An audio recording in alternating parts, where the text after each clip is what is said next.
کہا جاتا ہے کہ اللہ تعالیٰ نے اسلامی ریاست کے سربراہ کا ایک دینی منصب ہے جو مقرر کر دیا. یہ اصطلاح بھی دینی اصطلاح ہے اور یہ منصب بھی اللہ کے پیغمبر نے مقرر کیا ہے. کہا جاتا ہے کہ قرآن مجید میں بھی حدیث میں بھی اس کا ذکر ملتا ہے. میں چاہوں گا کہ علماء کا استدلال 3 حصوں میں سٹیپ بائی سٹیپ ہم سب کی خدمت پیش کروں. ہم سب سے پہلا جو استدلال کیا جاتا ہے وہ یہ ہے کہ اللہ کے پیغمبر نے خود یہ خلافت کا انسٹیٹیوشن قائم کیا اور اپنے بعد ایک خلیفہ مقرر کیا جنہیں سیدنا ابوبکر کے نام سے موسوم کیا جاتا ہے. اور ساتھ یہ بھی کہا جاتا ہے کہ خود اللہ کے پیغمبر نے کہا تھا کہ میرے بعد 30 سال یہ خلافہ علی منہاج النبوہ ہوگی. تو خلافت کا جو انسٹیٹیوشن ہے یہ تو پیغمبر جب قائم کر کے گئے ہیں تو اسلام اور ریاست کی اس پوری بحث میں آپ کے زیر بحث ہی نہیں آیا. خلافت تو ایک تعبیر ہے، اگر آپ اس کی حقیقت میں اتر کے دیکھیں تو وہ کیا چیز ہے؟ یہ کہ مسلمان ایک جمعیت کی صورت اختیار کر چکے ہیں. جب وہ ایک جمعیت کی صورت اختیار کر چکے ہیں تو فطری تقاضوں کے لحاظ سے ان میں ایک نظم اجتماعی پیدا ہو جائے گا. جب ان میں ایک نظم اجتماعی پیدا ہوگا تو اقتدار کی ضرورتوں کو پورا کرنے کے لیے وہ اپنے اولوالامر کا تقرر کریں گے.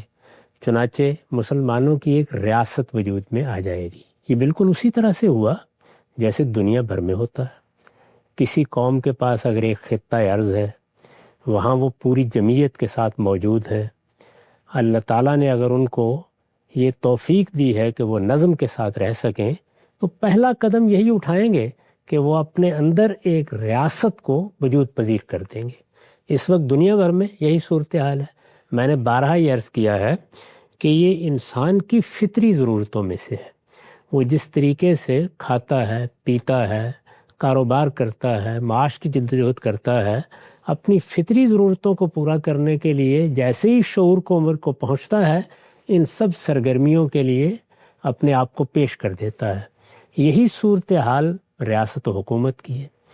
جب بھی لوگ جمع ہوں گے، کسی ایک جگہ موجود ہوں گے، ان کی فطری ضرورت یہ ہے کہ ان میں امن قائم ہو. ان میں کوئی شخص ایک دوسرے کی عزت آبرو کے خلاف کسی زیادتی کا ارتکاب نہ کرے، لوگوں کے حقوق تلف نہ ہوں اور کسی کی جان مال آبرو کو کوئی خطرہ لاحق نہ ہو. اس مقصد سے لوگ اپنے اندر نظم پیدا کرتے ہیں. وہ نظم قبیلے کی سطح پر بھی ہو سکتا ہے، وہ قدیم ریاستوں کی صورت میں بھی ہو سکتا ہے، وہ اس زمانے کی بڑی سلطنتوں کی صورت میں بھی ہو سکتا ہے، وہ قومی ریاستوں کی صورت میں بھی ہو سکتا ہے. اس نوعیت کا نظم چونکہ ایک فطری تقاضے سے پیدا ہوتا ہے، اس لیے جیسے ہی رسالت مآب صلی اللہ علیہ وسلم کو مدینہ میں اقتدار حاصل ہوا، مدینہ میں اقتدار دعوت کی اس جدوجہد کا نتیجہ تھا جو آپ نے مکے میں بھی کی، اور پھر وہ لوگ جو باہر کے قبیلوں سے آ رہے تھے ان کے سامنے دعوت پیش کر کے اس کو اتمام و اکمال تک پہنچایا. ٹھیک. جب مدینہ سے یا یثرب سے بعض لوگوں نے اس دعوت کو قبول کر لیا، اور وہ جس طرح کے شبلی نے اپنی سیرت النبی میں تعبیر اختیار کی ہے، اپنے علاقے کے رؤوس القبائل تھے، 2 بڑے قبیلے تھے، ایک اوس کا قبیلہ، ایک خزرج کا قبیلہ. ان کے سرداروں نے، ان کے بڑوں نے جب رسالت مآب صلی اللہ علیہ وسلم کے ہاتھ پر اسلام قبول کر لیا، آپ کو یثرب آنے کی دعوت دی، تو اس کے معنی ہی یہ تھے کہ یثرب میں ایک خطہ ارض میسر آ گیا ہے، مسلمان اب وہاں منتقل ہو سکتے ہیں، ان کے اندر ایک جمعیت پیدا کرنے کا موقع پیدا ہو گیا ہے. اب اس کے لازمی نتیجے کے طور پر وہاں حکومت قائم ہو جائے گی. چنانچہ وہ حکومت وہاں قائم ہو گئی. رسالت مآب صلی اللہ علیہ وسلم جب دنیا سے رخصت ہوئے ہیں تو اس وقت ایسا نہیں ہے کہ آپ کسی غار میں بیٹھے ہوئے تھے. ایک حکومت کی جو قائم ہو چکے تھی سربراہی فرما رہے تھے، اس کی سربراہ کی حیثیت سے آپ نے ذمہ داریاں انجام دی تھیں، اس میں جنگیں لڑی تھیں، اور رسالت مآب کی زندگی ہی میں اس کے حدود پورے جزیرہ نما عرب تک وسیع ہو گئے تھے. اب ظاہر ہے کہ آپ دنیا سے رخصت ہو رہے تھے تو آپ کو یہ بتانا تھا کہ میرے بعد کیا ہوگا. یعنی ایک آپ کی وہ شخصیت تھی جس میں آپ کو پیغمبر مانا گیا، جس میں آپ نے اللہ کی ہدایت لوگوں تک پہنچائی. اس ہدایت کی پیروی تو قیامت تک لوگوں نے کرنی ہے، لیکن جو نظم اجتماعی آپ کی قیادت میں وجود پذیر ہو گیا تھا اس میں اب کیا کرنا ہے. اس موقع پر آپ نے یہ تاکید فرمائی کہ اس وقت جو مسلمانوں کی مختلف جماعتیں ہیں ان میں سب سے بڑی جماعت قریش کی جماعت ہے. مہاجرین قریش ہیں جن کو اس سے پہلے بھی عرب میں اقتدار حاصل تھا، اور مسلمان ہونے کے بعد بھی ان کی اس حیثیت میں کوئی تبدیلی نہیں ہوئی، اس لیے میرے بعد اقتدار قریش کو منتقل ہو جائے گا۔ یعنی انصار کے مقابلے میں آپ نے قریش کو ترجیح دی، اور اس کی وجہ یہ بتائی کہ الناس تبع لقریش، لوگ قریش ہی کی پیروی کرتے ہیں، سیاسی معاملات میں وہ انہی کو اپنا رہنما اور قائد سمجھتے ہیں۔ مسلمہم لمسلمہم وکافرہم لکافرہم، یعنی اس سے پہلے یہ کفر میں تھے، ان کی یہی حیثیت اس وقت بھی مانی جاتی تھی، اب یہ مسلمان ہو گئے ہیں تو ان کی یہی حیثیت مسلمان بھی مان رہے ہیں، لہٰذا ایک جماعت کی حیثیت سے مسلمانوں میں اقتدار قریش کے پاس ہوگا۔ یہ فیصلہ آپ نے فرما دیا۔ جب یہ فیصلہ فرمایا اور اس فیصلے کے لازمی نتیجے کے طور پر سقیفہ میں سیدنا صدیق کو مسلمانوں کا امام منتخب کر لیا گیا، مسلمانوں کا حکمران منتخب کر لیا گیا، اس موقع پر چونکہ رسالت مآب صلی اللہ علیہ وسلم ابھی دنیا سے رخصت ہوئے تھے، اور رسالت مآب کی حیثیت جیسے کہ میں نے عرض کیا مسلمانوں کے حکمران کی بھی تھی، تو ان کے بارے میں یہ تعبیر اختیار کی گئی، صحابہ کرام نے اختیار کی کہ یہ خلیفۃ الرسول ہیں، یعنی رسول اللہ صلی اللہ علیہ وسلم کے جانشین ہیں۔ یہ عربی زبان کا ایک عام لفظ ہے جو انہوں نے جانشین کے معنی میں استعمال کیا ہے۔ قرآن مجید میں بھی یہ لفظ اسی مفہوم میں آیا ہے۔ اس کے دو اور معنی بھی ہیں، یہ نائب کے معنی میں استعمال ہو جاتا ہے، یہ بادشاہ اور صاحب اقتدار کے معنی میں استعمال ہو جاتا ہے۔ تو رسالت مآب صلی اللہ علیہ وسلم نے جس جگہ کو خالی کیا تھا، یعنی پیغمبر کی حیثیت سے نہیں، مسلمانوں کے امام کی حیثیت سے، اس جگہ پر کون بیٹھا؟ سیدنا صدیق۔ تو ان کو خلیفۃ الرسول کہا گیا، جیسے کہ عربی زبان میں یہ تعبیر اختیار کی جا سکتی ہے۔ جب یہ اصطلاح استعمال کی گئی تو پہلے مرحلے میں تو کوئی زیادہ تردد نہیں ہوا۔ جب سیدنا عمر رضی اللہ عنہ ان کی جگہ اسی مسند پر بیٹھے تو عربی زبان میں ان کے لیے بھی وہی تعبیر لوگوں نے اختیار کی اور یہ کہا کہ یہ خلیفۃ و خلیفۃ الرسول ہیں۔ سیدنا عمر نے جب یہ دیکھا کہ یہ تو معاملہ بہت دور جائے گا، یعنی خلیفۃ و خلیفۃ ہی ہوتا رہے گا، تو انہوں نے فرمایا کہ اس سے بہتر یہ ہے کہ ہم امیر المومنین کا لفظ اختیار کر لیں۔ چنانچہ اس کے بعد مسلمانوں کے حکمران کے لیے امیر المومنین کا لفظ اختیار کر لیا گیا۔ اس طرح یہ بات بالکل واضح ہو گئی کہ نہ یہ کوئی دینی اصطلاح تھی، نہ پیغمبر کا قائم کردہ کوئی منصب تھا۔ دنیا میں جیسے حکومتیں قائم ہوتی ہیں اسی طرح حکومت قائم کرنے کا موقع ملا تو مسلمانوں نے بھی حکومت قائم کی۔ اسی طریقے سے رسالت مآب صلی اللہ علیہ وسلم نے پیغمبر کی حیثیت سے بھی اور مسلمانوں کے حکمران کی حیثیت سے بھی اپنی ذمہ داریاں انجام دیں۔ جب آپ اللہ تعالیٰ کے بنائے ہوئے قاعدے کے مطابق دنیا سے رخصت ہوئے تو جس طرح جانشین مقرر کیے جاتے ہیں اسی طرح آپ کا جانشین مقرر کیا گیا۔ اس جانشین کو اگر ہم ہوتے تو رسول اللہ کا جانشین کہتے اپنی زبان میں، انہوں نے عربی زبان میں اس کے لیے خلیفہ کا لفظ موجود تھا، وہ استعمال کیا۔ جب تک وہ لفظ موضوع رہا استعمال کیا، وہ ناموضوع ہوا تو اس کو تبدیل کر کے امیر المومنین کا لفظ اختیار کر لیا۔ یہ پس منظر ہے۔ اس کی بنیاد پر یہ بات کیسے کہی جا سکتی ہے کہ رسالت مآب صلی اللہ علیہ وسلم نے کوئی خصوصی نظام جس کو خلافت کہتے ہیں وہ قائم کیا تھا، یا رسالت مآب صلی اللہ علیہ وسلم نے مسلمانوں کی حکومت کا نظم خلافت کے نام سے ان کو دیا تھا؟ یہ بالکل اسی طریقے سے ہوا جیسے دنیا بھر میں یہ معاملات ہوتے ہیں، جیسے اب بھی ہوں گے۔ مسلمانوں کا حکمران دنیا سے رخصت ہوگا تو کوئی شخص اس کا جانشین ہوگا۔ وہ جانشینی کیسے ہونی ہے اس کے لیے کوئی دستور بھی ہو سکتا ہے، وہ کوئی ولایت عہد کا طریقہ بھی ہو سکتا ہے، جو دنیا میں رائج طریقے ہیں۔ اسی طرح سے جیسے کہ قرآن نے ہدایت کی تھی کہ امرہم شورا بینہم، مسلمانوں نے جب اپنا حکمران منتخب کیا تو اس کے لیے یہ لفظ استعمال کیا، اس کی ناموزونیت واضح ہو گئی تو دوسرا لفظ اختیار کر لیا۔ نقطہ بالکل واضح ہو جاتا ہے۔ اچھا ہم صاحب ایک ضمنی سی پہلو ذرا اس پہلے استدلال پہ بیان کیجیے کہ ارشاد محمد صلی اللہ علیہ وسلم کی نسبت سے آتا ہے کہ میرے بعد 30 سال تک خلافہ علی منہاج النبوہ ہوگا، تو ابھی یہ خلافت علی منہاج النبوہ یہ تو ایک تعبیر سی معلوم ہوتی ہے نا؟ اس میں آپ نے یہ بتایا کہ میں نے جس طریقے سے حکومت کی ہے میرے جانشین بھی اسی طریقے سے حکومت کریں۔ اچھا، اس روایت پر میں اس وقت گفتگو نہیں کرتا کہ اس کی سند کی کیا نوعیت ہے، یہ کتنی قابل اعتماد ہے، اس پر بہت کچھ جرح ہیں آپ جانتے ہیں۔ میں اس پوری بات کو اسی طرح قبول کر کے یہ کہتا ہوں کہ اس میں رسالت مآب صلی اللہ علیہ وسلم نے خود علی منہاج النبوہ کے الفاظ استعمال کیے اور اس طرح یہ بتایا کہ خلافت تو جانشینی ہے، وہ کسی بھی شخص کو حاصل ہو سکتی ہے۔ میرے بعد یہ جانشینی ان لوگوں کو حاصل ہوگی جو اپنی ذمہ داریاں پیغمبر کے قائم کردہ طریقے کے مطابق ادا کریں گے۔ اسی کو عربی زبان میں علی منہاج النبوہ کہا جاتا ہے، اور اسی پہلو کو سامنے رکھ کر بعد میں ہم نے راشدہ کی تعبیر اختیار کی، یعنی خود اپنی ذات میں خلافت کوئی دینی یا مذہبی چیز نہیں ہے۔ وَلَا مِنْہَاجِ النَّبُوَّہ یا راشدہ کے الفاظ اسی لیے اضافہ کیے جاتے ہیں۔ راشدہ کا مطلب یعنی جو ہدایت پر ہے، جس نے رشد کو اختیار کر لیا ہے، نیکی اور خیر کو اختیار کر لیا ہے۔ جب اس طرح کی حکومت قائم کی گئی تو اس کو خلافت راشدہ کہا گیا، یا وہ پیغمبر کے طریقے کی پیرو ہے تو اسے علی منہاج النبوہ کہا گیا۔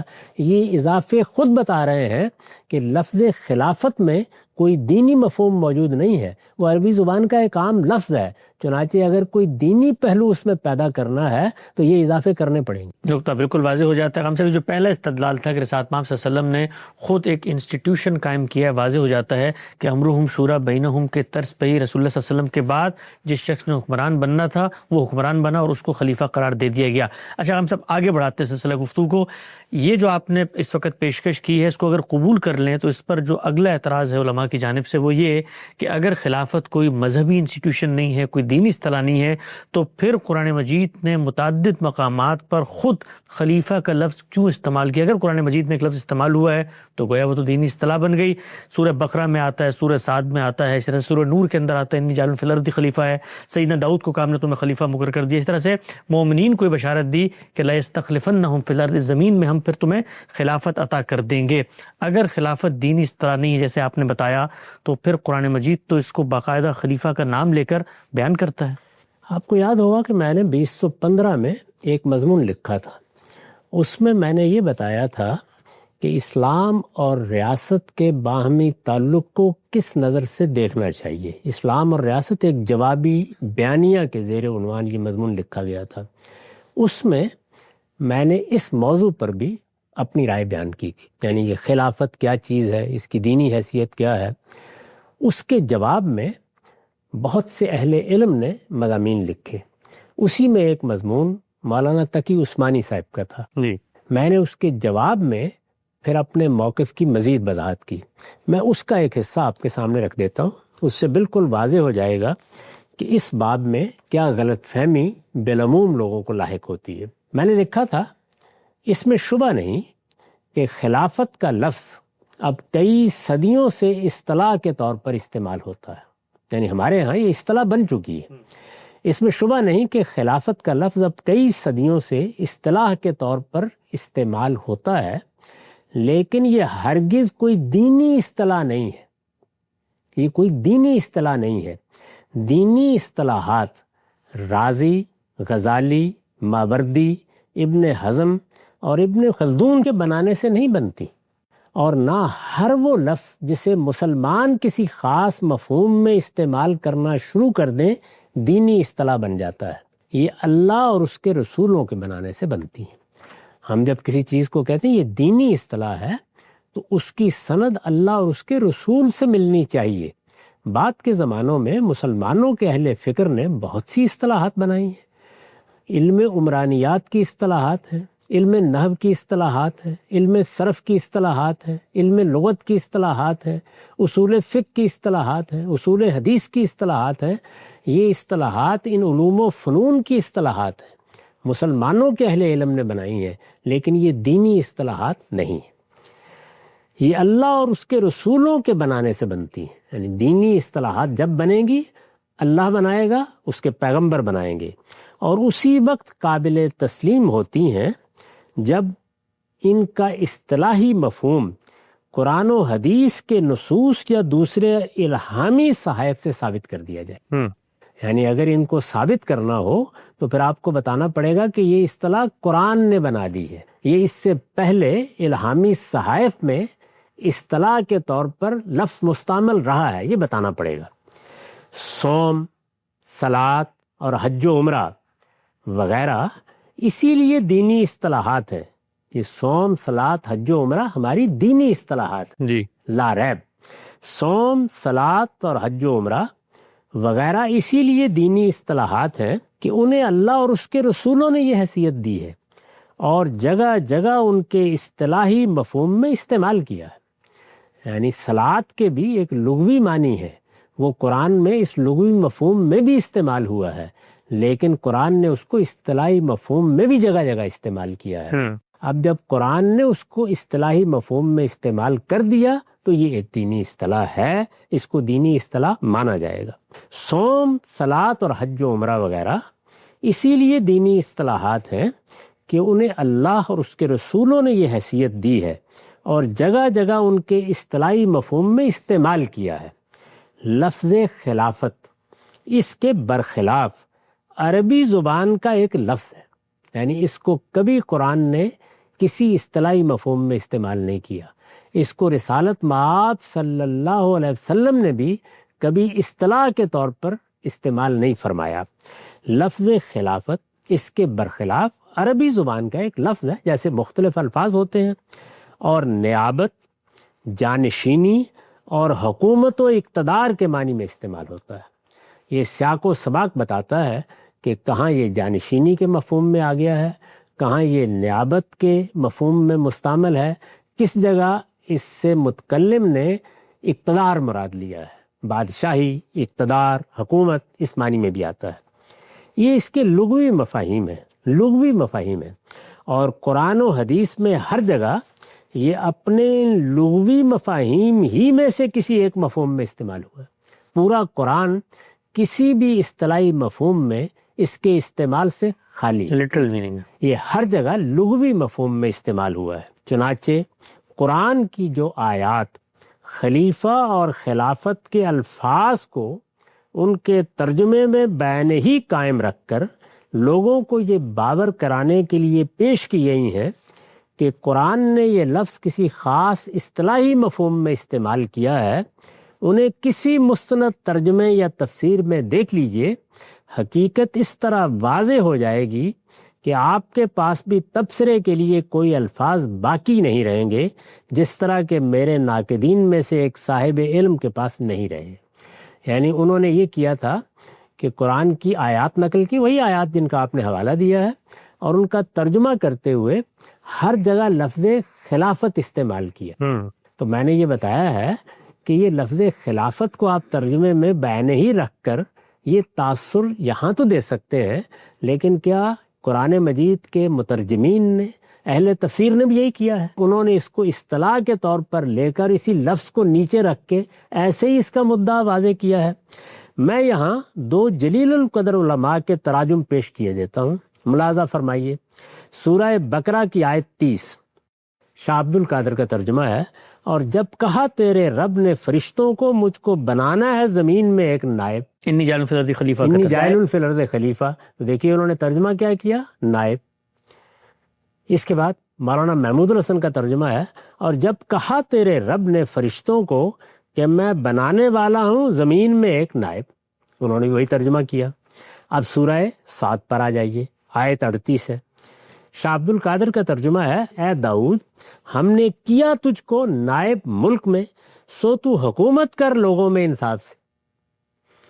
یعنی انا جعلنا کا خلیفتاً فی الارض کو انہوں نے اس طرح ادا کیا، اے داؤد ہم نے کیا تجھ کو نائب ملک میں، تو حکومت کر لوگوں میں انصاف سے۔ مولانا محمود الحسن کا ترجمہ ہے، اے داؤد ہم نے کیا تجھ کو نائب ملک میں، سو تو حکومت کر لوگوں میں انصاف سے۔ یعنی انہوں نے بین ہی اسی ترجمے کو اختیار کر لیا ہے۔ اب سورہ نور میں دیکھیے، جہاں استخلاف کی آیت ہے، اس کا کیا ترجمہ کیا ہے لوگوں نے؟ شاہ عبد القادر کا ترجمہ ہے، وعدہ دیا اللہ نے جو لوگ تم میں سے ایمان لائے ہیں اور کیے ہیں انہوں نے نیک کام، البتہ پیچھے حاکم کرے گا ان کو ملک میں۔ یعنی یہاں ترجمہ کیا کیا؟ حاکم کرے گا ان کو ملک میں جیسا حاکم کیا تھا ان سے اگلوں کو، ٹھیک کما استخلف الذین من قبلکم۔ مولانا محمود الحسن کا ترجمہ ہے، وعدہ کر لیا اللہ نے ان لوگوں سے جو تم میں سے ایمان لائے ہیں اور کیے ہیں انہوں نے نیک کام، البتہ پیچھے حاکم کرے گا ان کو ملک میں جیسا حاکم کیا تھا ان سے اگلوں کو۔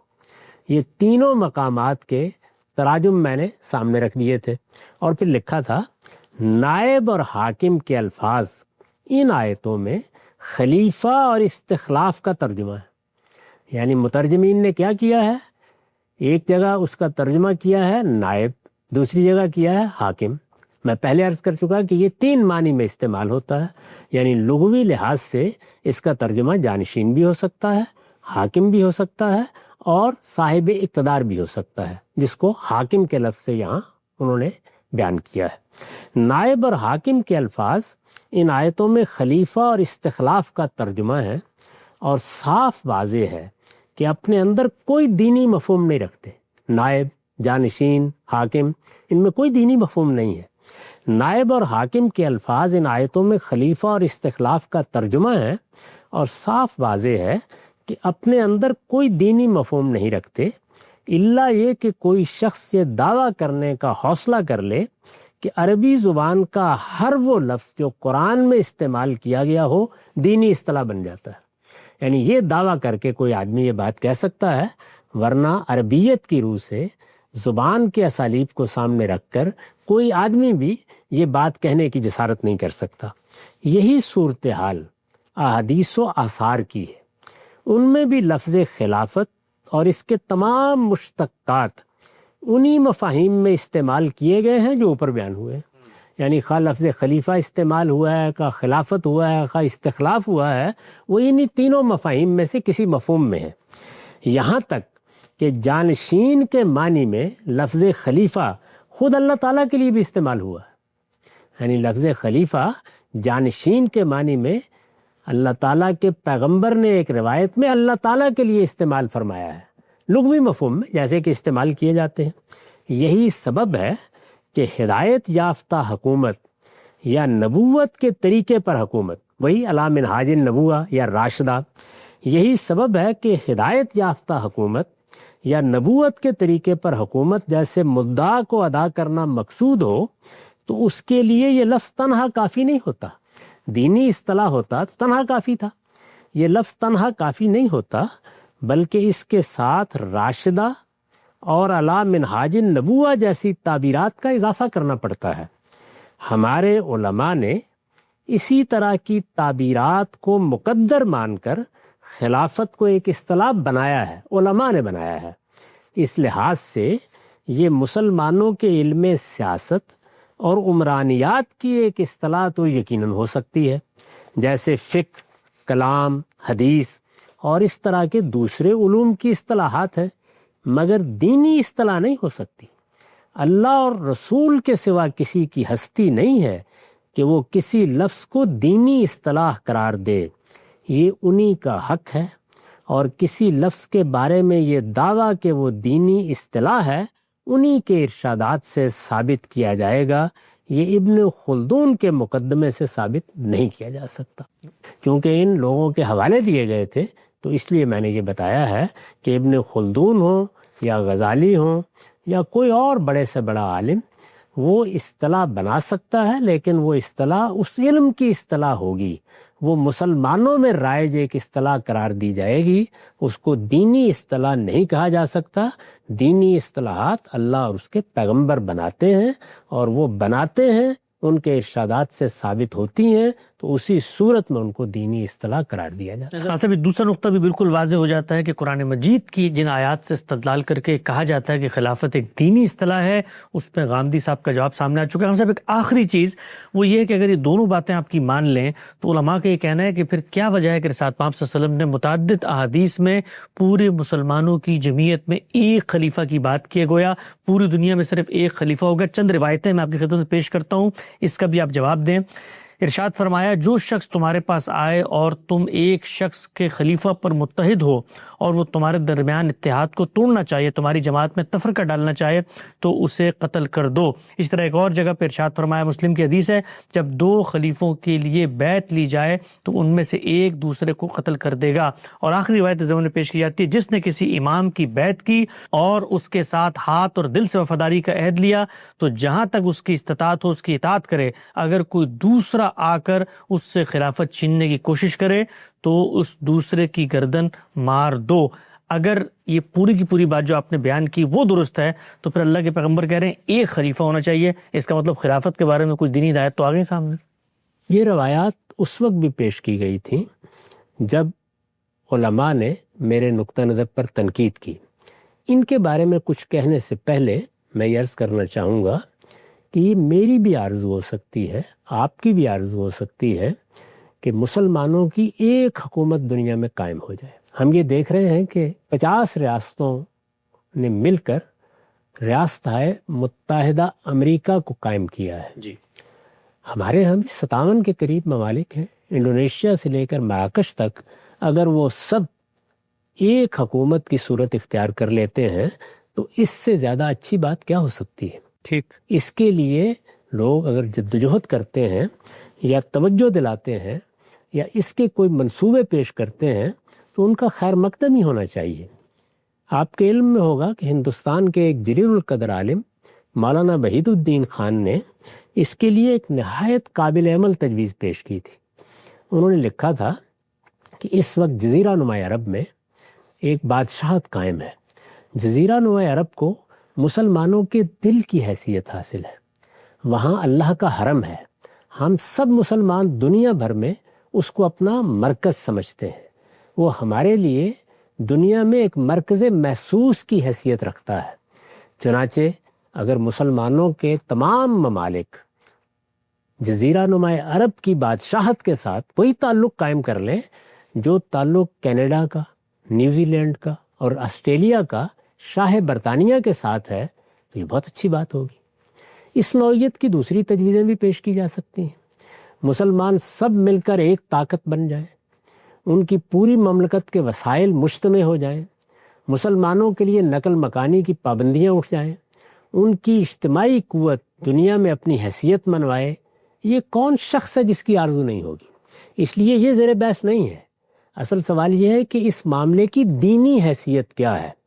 چنانچہ نہ یہ خلافت کوئی دینی اصطلاح ہے، نہ اگر ہم اس نوعیت کا کوئی نظم قائم کریں، یعنی پوری دنیا کے مسلمان ممالک مل کر کوئی نظم قائم کریں تو اس کے لیے خلافتی کا لفظ اختیار کرنا ضروری ہے۔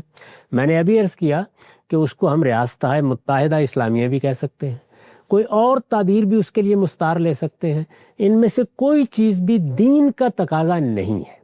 یہ بنیادی بات سمجھ لینے کے بعد اب یہ دیکھیے کہ ان روایات کی کیا حیثیت ہے۔ میں نے اس وقت اسی مضمون میں ان روایتوں پر بھی تبصرہ کیا تھا جس کا ایک حصہ ابھی میں نے آپ کو پڑھ کے سنایا۔ اب یہ دوسرا حصہ بھی سن لیجئے۔ میں نے لکھا ہے، رہی یہ بات کہ دنیا میں مسلمانوں کی ایک ہی حکومت ہونی چاہیے اور یہ اسلام کا حکم ہے۔ پھر سن لیجئے، رہی یہ بات کہ دنیا میں مسلمانوں کی ایک ہی حکومت ہونی چاہیے اور یہ اسلام کا حکم ہے، تو قرآن سے واقف ہر صاحب علم جانتا ہے کہ وہ اس طرح کے کسی حکم سے یکسر خالی ہے۔ یعنی کوئی دینی حکم نہیں ہے جس میں یہ تقاضا کیا گیا ہو۔ البتہ جس طرح کہ میں نے ابھی عرض کیا، ایسا ہو تو کیا کہنے۔ 2 حدیثیں البتہ اس کے حق میں پیش کی جاتی ہیں۔ ان میں سے ایک یہ ہے کہ رسول اللہ صلی اللہ علیہ وسلم نے فرمایا، بنی اسرائیل پر نبی حکومت کرتے تھے، چنانچہ ایک نبی دنیا سے رخصت ہوتا تو دوسرا اس کی جگہ لے لیتا تھا، لیکن میرے بعد کوئی نبی نہیں ہے۔ حکمران البتہ ہوں گے اور بہت ہوں گے۔ پوچھا گیا، ان کے بارے میں آپ ہمیں کیا حکم دیتے ہیں؟ آپ نے فرمایا، پہلے کے ساتھ عہد اطاعت کو پورا کرو، پھر اس کے ساتھ جو اس کے بعد پہلا ہو۔ دوسری یہ ہے، یہ ایک حدیث ہے، دوسری یہ ہے کہ جب 2 حکمرانوں کی بیعت کر لی جائے تو دوسرے کو قتل کر دو۔ اسی کی ایک صورت آپ نے اور بھی پیش کی ہے۔ اس دوسری حدیث پر تو اگرچہ سند کے لحاظ سے بھی بہت کچھ کلام کیا گیا ہے، لیکن برسبیل تنزل مان لیجئے تب بھی یہ حقیقت ناقابل انکار ہے کہ ان حدیثوں میں وہ بات ہرگز نہیں کہی گئی جو ان سے ثابت کرنے کی کوشش کی جاتی ہے۔ ان میں جو کچھ کہا گیا ہے وہ یہ ہے کہ مسلمان اگر اپنی حکومت کے لیے کسی شخص کے ہاتھ پر بیعت کر لیں اور اس کے بعد کوئی دوسرا بغاوت کر کے اٹھ کھڑا ہو اور لوگوں کو بیعت کی دعوت دے تو ہر مسلمان کو پہلی بیعت پر قائم رہنا چاہیے۔ یہ بات کہی گئی. یعنی ایک نظم ہمارا پاکستان میں قائم ہے، ایک افغانستان میں قائم ہے، ایک ایران میں قائم ہے، اسی طرح 57 ممالک میں. ان ملکوں میں اگر ایک حکومت قائم ہو گئی ہے اور کوئی دوسرا اس کے مقابل میں اٹھ کر اپنی حکومت قائم کرنے کی دعوت دیتا ہے تو یہ روایت بتا رہی ہے کہ اس میں ہمیں کیا رویہ اختیار کرنا ہے. ٹھیک ٹھیک ٹھیک. ان میں جو کچھ کہا گیا ہے وہ یہ ہے کہ مسلمان اگر اپنی حکومت کے لیے کسی شخص کے ہاتھ پر بیعت کر لیں اور اس کے بعد کوئی دوسرا بغاوت کر کے اٹھ کھڑا ہو اور لوگوں کو بیعت کی دعوت دے تو ہر مسلمان کو پہلی بیعت پر قائم رہنا چاہیے. یہ وہی بات ہے کہ مسلمان اپنے نظم اجتماعی کے ساتھ رہیں گے، الجماعت کے ساتھ رہیں گے. اس پر ہم تفصیل سے گفتگو کر چکے ہیں. نیز یہ کہ اگر دوسرا اپنی حکومت کا اعلان کر دے، یعنی ایک حکومت قائم ہو گئی، ایک شخص نے بغاوت کی اور اپنی حکومت کا اعلان کر دیا. نیز یہ کہ اگر دوسرا اپنی حکومت کا اعلان کر دے اور کچھ لوگ اس کی بیعت بھی کر لیں تو اس کو قتل کر دیا جائے. یہ صورت بعض اوقات پیدا ہو جاتی ہے. اس وقت بھی اگر آپ دیکھیں تو بعض مسلمان ملکوں میں یہی صورت پیدا ہوئی ہے. یہ ظاہر ہے کہ ایسی ہدایات ہیں جن کی معقولیت ہر شخص پر واضح کی جا سکتی ہے. یعنی اگر امریکہ میں ڈونلڈ ٹرمپ کی حکومت قائم ہو گئی ہے اور مقابل میں کوئی شخص کھڑا ہو کر اپنی حکومت کی دعوت دے تو یہاں کیا سلوک کیا جائے گا اس کے ساتھ. یہ ظاہر ہے کہ ایسی ہدایات ہیں جن کی معقولیت ہر شخص پر واضح کی جا سکتی ہے. چنانچہ رسول اللہ صلی اللہ علیہ وسلم کے دنیا سے رخصت ہو جانے کے بعد جب انصار میں سے ایک شخص نے یہ تجویز پیش کی کہ انصار اور مہاجرین دونوں میں سے ایک ایک حکمران بنا لیا جائے تو سیدنا عمر نے اسی اصول پر فرمایا کہ یہ تو ایک نیام میں دو تلواریں ہو جائیں گی. اور صدیق اکبر رضی اللہ عنہ نے بھی اس موقع پر لوگوں کو متنبہ کیا کہ ایک ہی مملکت میں دو حکمران نہیں ہو سکتے. یہ مدعا ہے اس لیے کہ اس کا نتیجہ یہی نکلے گا کہ سخت اختلافات پیدا ہو جائیں گے، صلاح کے بجائے فساد بڑھے گا، پورا نظم منتشر ہو کر رہ جائے گا. اور رسول اللہ صلی اللہ علیہ وسلم نے لوگوں کو جس طریقے پر چھوڑا تھا اس کی جگہ یہ بدعت لے لے گی کہ ایک ہی مملکت میں دو لوگ حکومت کر رہے ہوں گے. ان روایتوں کی نسبت، دونوں روایتوں کی، ان روایتوں کی نسبت اگر خدا کے پیغمبر کی طرف صحیح ہے تو آپ نے جو کچھ فرمایا وہ یہی تھا. یعنی یہ ہدایت کی گئی تھی کہ جب مسلمانوں کی ایک حکومت قائم ہو جائے تو پھر اس میں اختلال پیدا کرنا، پھر اس کے مقابلے میں اٹھنا، پھر اس کو درہم برہم کرنے کی صحیح کرنا یہ ناجائز ہے اور یہ فساد فی الارض ہے، یہ حرابہ ہے.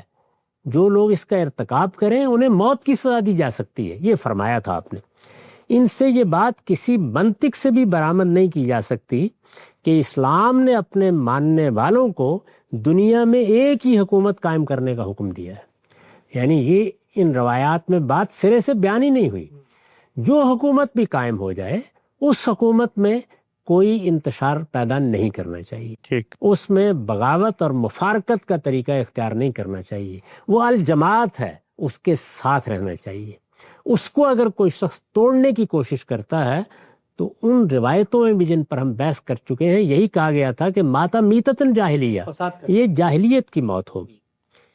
ان سے یہ بات کسی منطق سے بھی برآمد نہیں کی جا سکتی کہ اسلام نے اپنے ماننے والوں کو دنیا میں ایک ہی حکومت قائم کرنے کا حکم دیا ہے.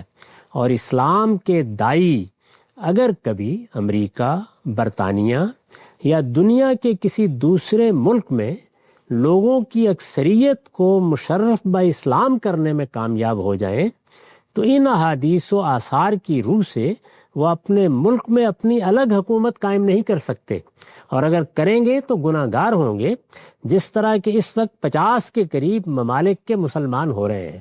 یعنی یہ حکم نہیں دیا گیا کہ اگر کسی جگہ کے لوگ مسلمان ہو جائیں، دور دراز کے علاقے میں اپنی حکومت قائم کریں تو ان کو یہ حق حاصل نہیں ہے. حکومتیں لوگ اپنی قائم کریں، بہت اچھی بات ہے کہ سب مل کر ایک حکومت بن جائیں.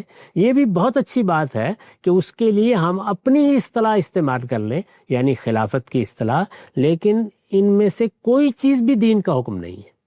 دین یہ تقاضا کر رہا ہے کہ جب ایک حکومت قائم ہو جائے گی، جب مسلمانوں کا نظم اجتماعی وجود میں آ جائے گا، اس کو پھر اختلال میں مبتلا نہیں کیا جا سکتا. یہ بات کہی گئی ہے.